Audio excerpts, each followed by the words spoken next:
Hi friends, Robert here for Diverse Opals. Welcome back to our YouTube channel. Thank you for your comments, thank you for those of you who are subscribing.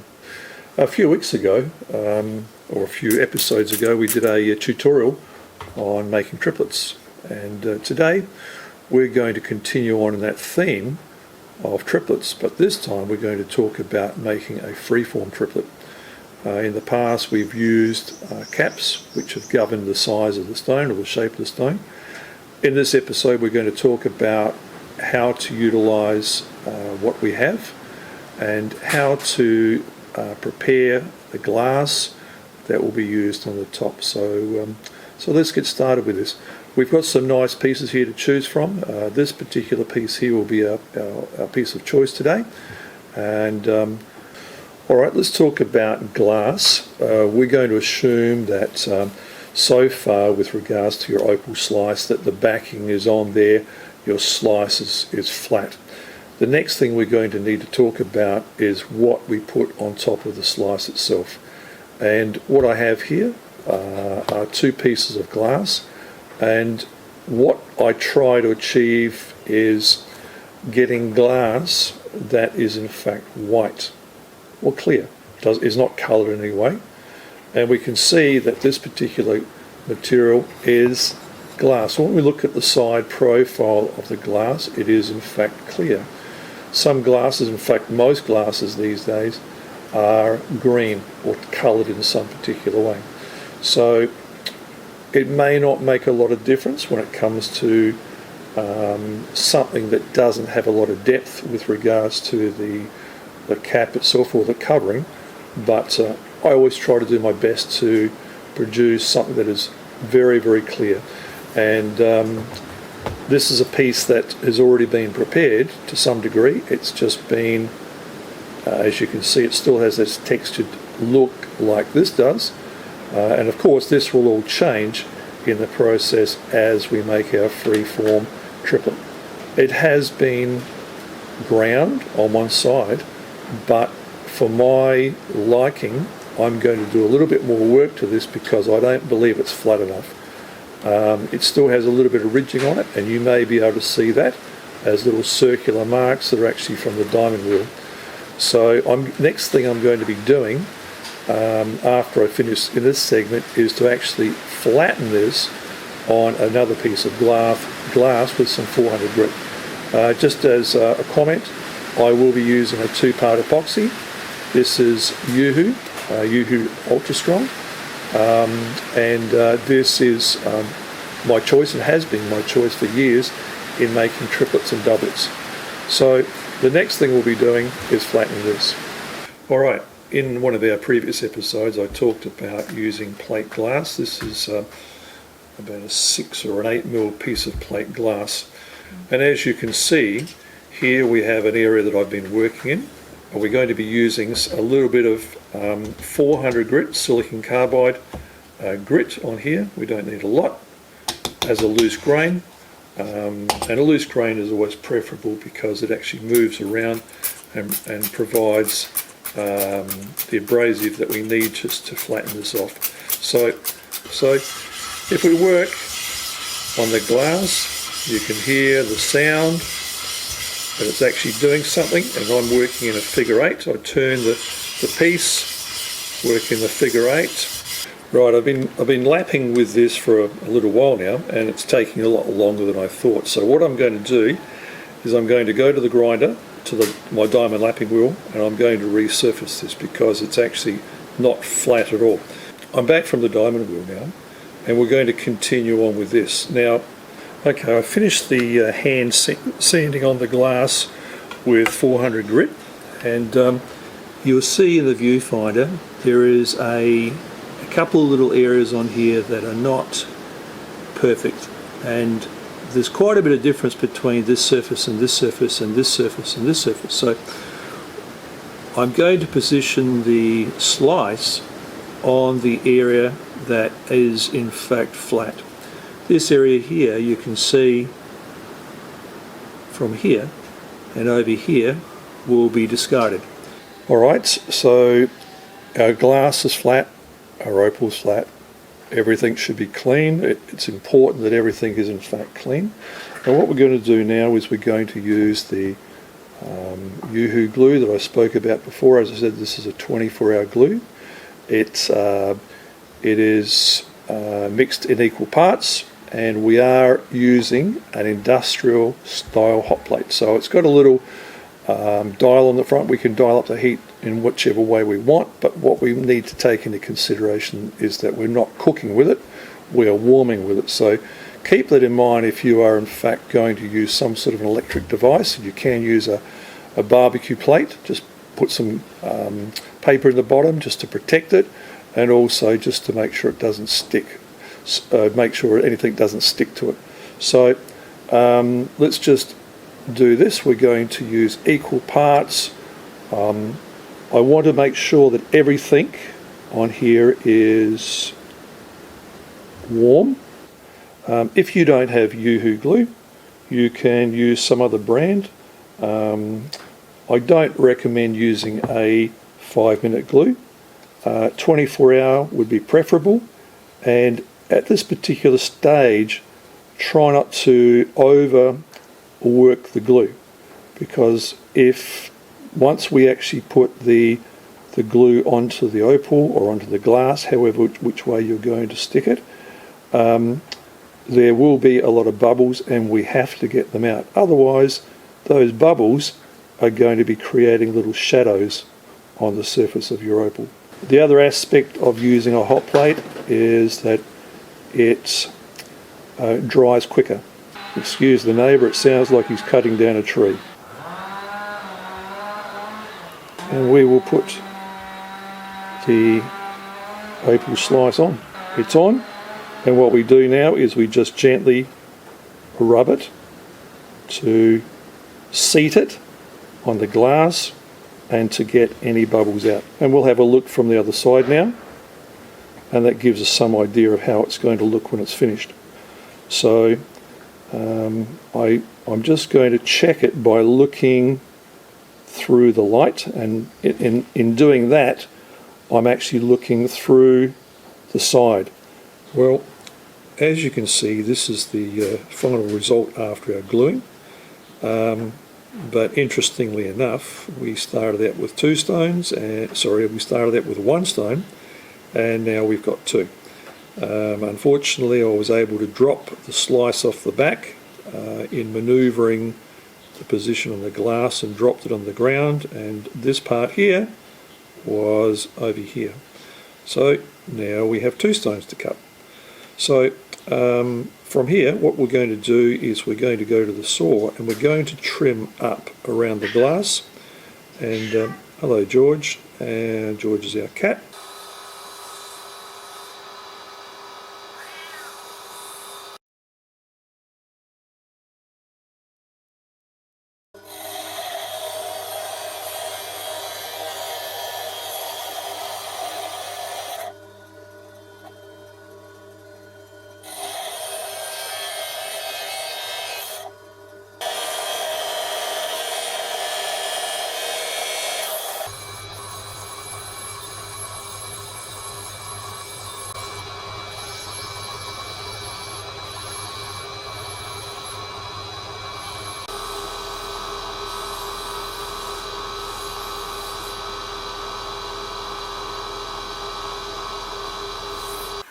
With regards to the height of the glass, we want to make it appropriate to the size of the stone. Of course, if the stone is quite large, you'd have a thicker amount of glass on top. If your stone is smaller, of course, you're going to take down the glass a little bit more. What happens is that when we're working with putting glass or tops on top of the opal, if the glass is too high, it starts to cast shadows. And it might seem unusual for me to say that because it's actually glass, but you will notice this if you've ever seen high dome caps on top of opal that you're making triplets from. If the dome is too tall or too high, it starts to show these unusual reflections on the surface of the stone. So just keep that in mind. What I'm going to do now is I'm going to start to pull in We'll start to take these shoulders off the top of the stone and take down the height a little bit, so all the clarity we've got here is about to disappear.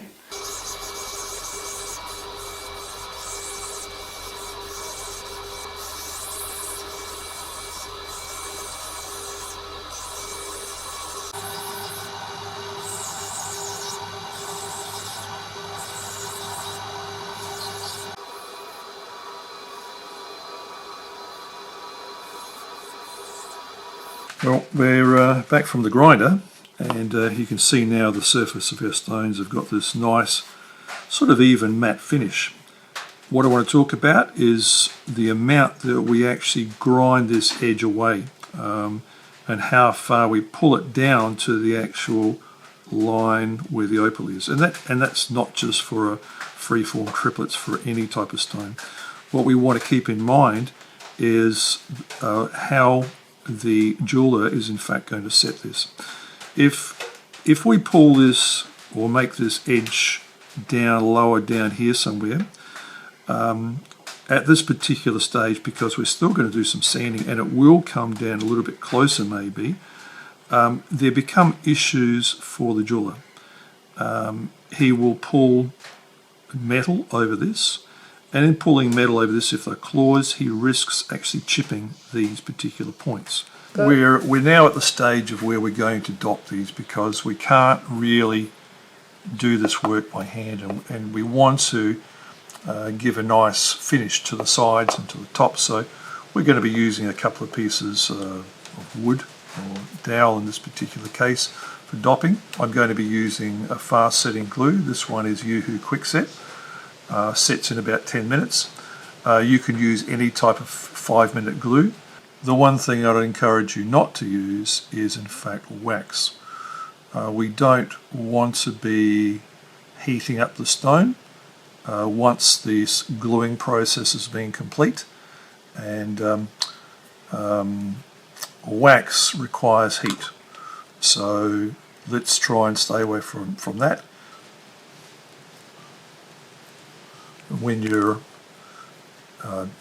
dopping stones, try to pick a dop stick that is in fact relative to the size of the stone. I've said this before, but I just repeat myself that you want a dop that is relative to the size of the stone. Obviously we're not going to use this dop stick on this particular stone because you won't have enough control, and in fact it's more than likely to lift off.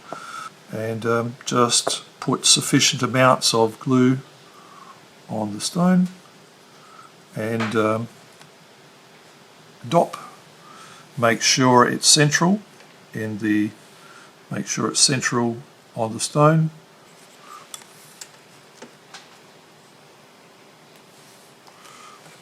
Once again, making sure it is central on the dop stick, and then what I'm going to do is I'm going to bring in this is my dopping station, and just put it in the sand. This is what I use in my situations. Some people use different things, and with regards to dop sticks, you can use nails, you can use pegs, you can use all sorts of things, and whatever suits you. So let's let this dry. I'm going to be using next stage of this process is to be dry sanding for me. Some of you may be using soft diamond wheels. For me, I like to use sandpaper. So I'm using Matador Starcke paper. This is always my choice of paper. I like it. And I'm going to be using some just cement, which is a non-hardening cement. So let's get started with the sanding.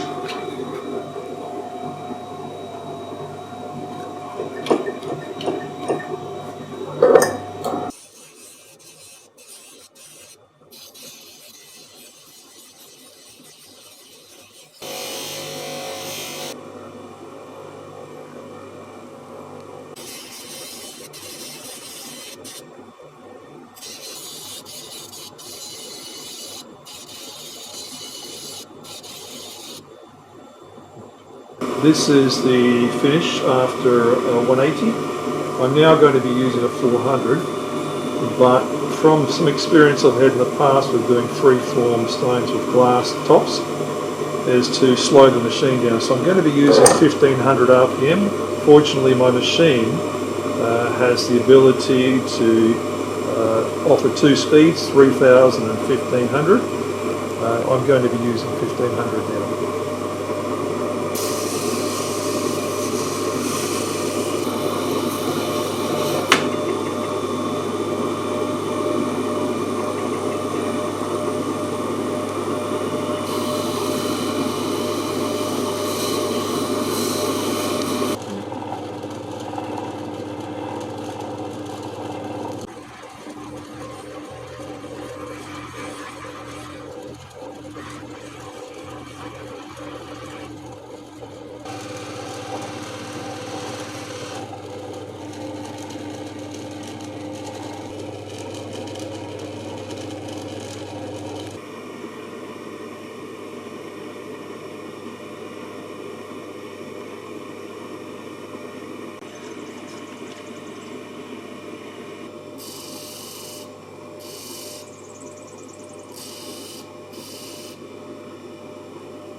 Well, we're back from the workshop, and what started out as being one stone turned out to be two stones.